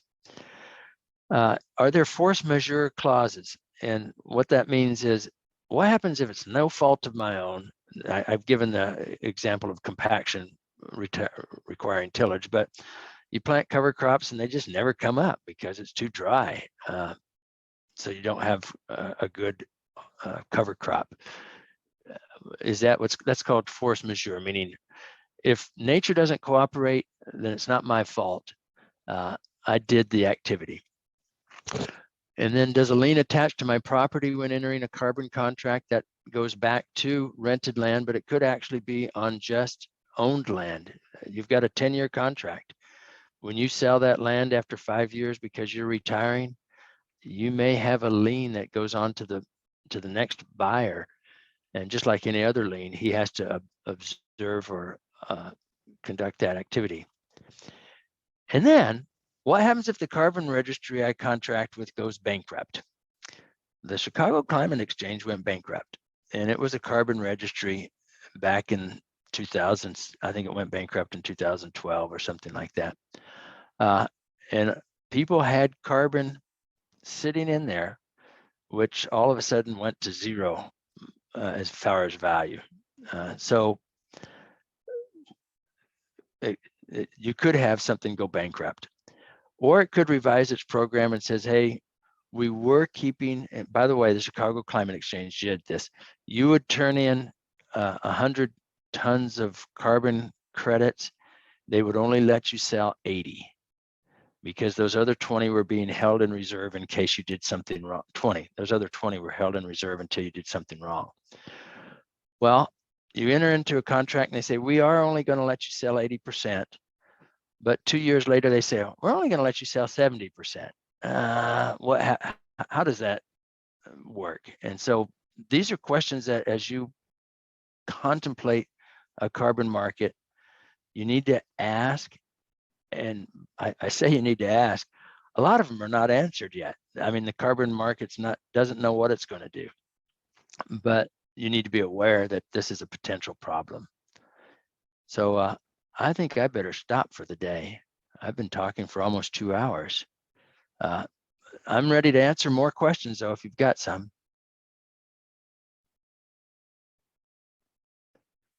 No more questions? Hey, Ray, it's Heather Yes. again, Uh-huh. obviously. Yeah. I've always got the questions. So do we have, when we talk about, the evidence base and we prove it with the soil samples, do we have the soil lab capacity to make that happen if it went to regulatory or a mandated program? Yes and no. Meaning right now we don't have the soil lab capacity.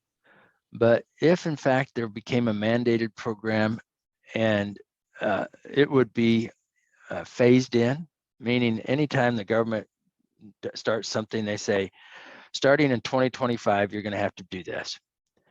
And they'd start to say, oh, we're going to have 200 million acres of soil that's needing to be sampled for organic matter. Companies would say, I'm going to ramp up my capacity, and they would develop it. But right now we don't. Yeah. Does that make sense? Did I answer the question? Yes. Yep, you did. Thank you.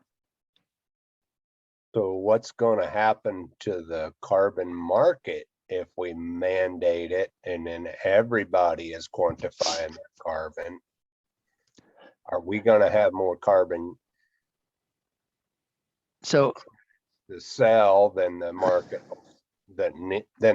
needs? No, I don't think so. Because if it's mandatory, the first person that they're going to regulate are the energy sector. And the energy sector produces a ton of emissions. And they're going to try and reduce that as much as possible, which we have done with wind energy or solar energy, all these other sources of electricity that we're generating. But we still have coal and natural gas plants. And we're not ever going to get rid of natural gas plants. We're going to have at least some of them. At least I think we are. So I don't think that agriculture is ever going to overwhelm the market. But if it becomes mandatory, here's a study that was done in Texas A&M in 2016. So it's 6 years old. But what they show under a mandatory market is FG, which is feed grain, essentially up in the north central area, will actually make money under a mandatory market. But and that's green. Everything in red is going to lose money. So on their representative farms, a B would be beef, a D would be dairy. You're going to lose money. And so you notice they don't have any bees up in Northeast Missouri where you guys are. But it looks to me like all the bees are red. So beef producers are not going to make money. Feed grain producers might actually benefit in a mandatory market. Having said that, these guys will, in their report, did mention that, yes, you're going to get paid for sequestered carbon and reduced fertility, but the price of your fertilizer and the price of your fuel and the price of your inputs are all going to go up under a mandatory market. Mandatory markets will increase input prices. Voluntary markets do not really substantially increase input prices. So we could actually make money under a mandatory market, according to Texas A&M, as long as you're a feed grain producer, not if you're a beef or a dairy producer.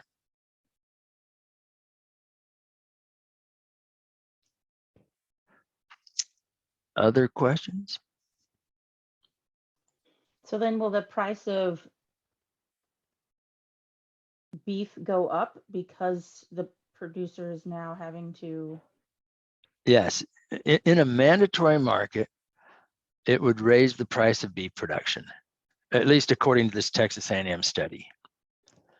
And so with all of these little R's and FGs and stuff, those are just what they call representative farms. They create a farm right there. That FG right above the B in Missouri looks to me like it's Audrain County. And they have a feed grain farm in Audrain County, and they say it's 2,000 acres and they're doing it this way. And they say that that guy's going to make money. But the beef producer down in Cole County, right below it, he's going to have to pay money, according to Texas A&M. And this was 6 years ago, before some of the markets have developed like they had. So it may be wrong, but the reason I keep it and I have looked at it is just to show you that not everybody goes the same way. And I think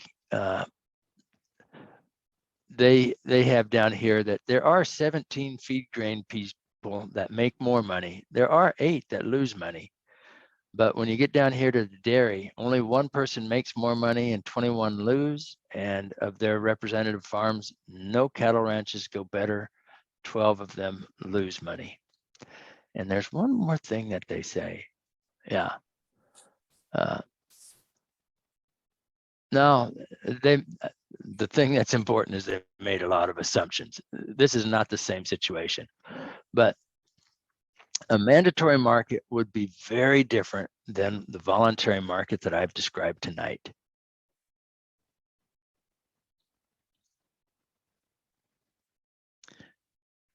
The good thing is, very few people are talking about a mandatory market in agriculture, or at least the government is not talking about a mandatory market in agriculture.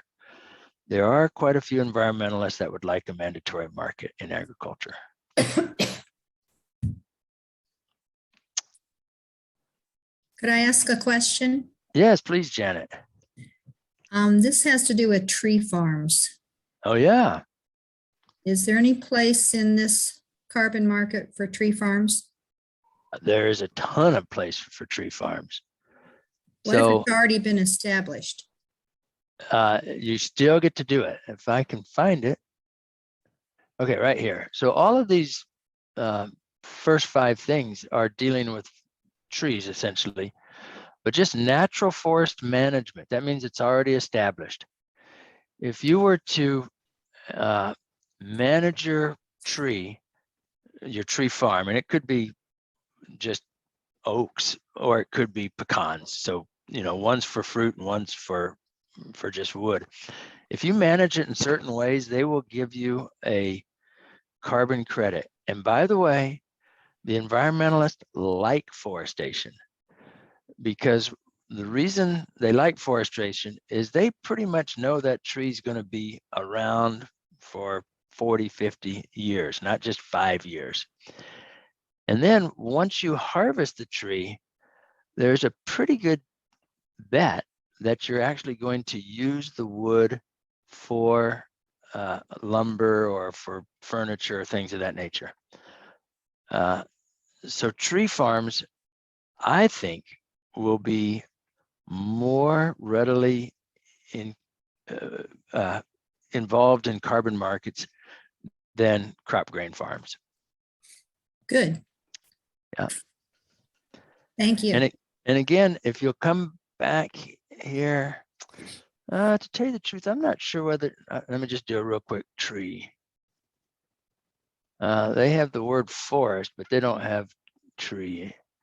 So the advisory council's majority of landowners, but that's not helping. There are registries that deal with trees only. Like I said, California Air Resources Board allows trees to be sequestering carbon. They do not allow row crops to sequester carbon. So who would you talk to around here? To tell you the truth, I don't know, but I'm going to bring up something here. Does anybody see the word? Who is our forester? What's his name? Extension forestry guy. I don't. Hank Stelzer. Okay, so I'm just going to go back here. I'm going to do something real quick. Steltzer. Where is Stelzer? Right there. So Hank Stelzer actually has a presentation on carbon markets for forestry. Okay. So I'm not going to go through his carbon market thing, but he talks about it, and he talks about, let me see. Yeah, American Carbon Registry does it. Climate Registry, Verified Carbon Standard does it. So Janet, if you want to pursue this, I would ask Carisha to send me or Hank an email about carbon markets for forestry, because he's involved in it as well. All right. Thank you.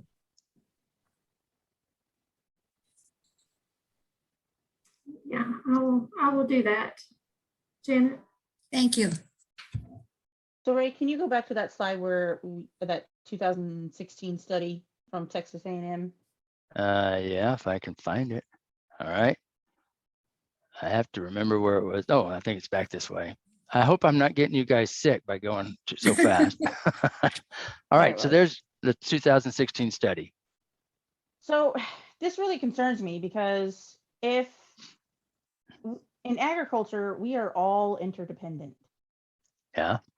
You know, so if one of us fails, we're eventually all going to fail. That's correct. And so if all of the beef producers are not making money, I mean, So real quick, all of the beef producers are going to have lower income. It doesn't mean they won't make money. Over time, whenever a market adjusts, there's that hard times or the good times that go on for 2 or 3 or 4 years, and then it readjusts to a new equilibrium. So if I understand what you're about to say, is all the beef producers, or the most of them, are losing money. 12 of the cattle ranches make less money than none make more. 21 of the dairies make less money, only one makes more. That doesn't mean they don't make any money, and over time things will adjust out, but it will be harder for a beef producer than it will be for a feed grain producer if Texas A&M is right. you clarifying that they're not necessarily losing money, it's just they're not making as much money. Right. So the cost of the carbon, the mandatory carbon, they're looking at mandatory here. The cost of a mandatory carbon market would be greater than the benefit of a mandatory carbon market to cattle ranchers. Whether it really causes them to lose money is another question. But if they were making $10 a hundredweight, they're only going to make 9 or 8 or some lesser number. Okay. So it's not a negative number as far as profit goes. No, it is. It's a lower number relative to the baseline. So whatever they were making, they're now making less than that. Okay, which is still bad, but. It's still bad. Yes, it is. But it, you know, just to let you in on it, in 2007, when the renewable fuel standard came around, crop farmers were smiling from ear to ear because corn prices went real high. Everybody in Texas and Oklahoma and Kansas was shouting murder because their feed cost went up higher and they were losing money. That is pretty much the same thing that would occur. After 3 or 4 years, it would all come up to what we as economists call a new equilibrium. But that doesn't mean there's no pain in between. There will be pain. On a mandatory market, the voluntary market should not entail pain.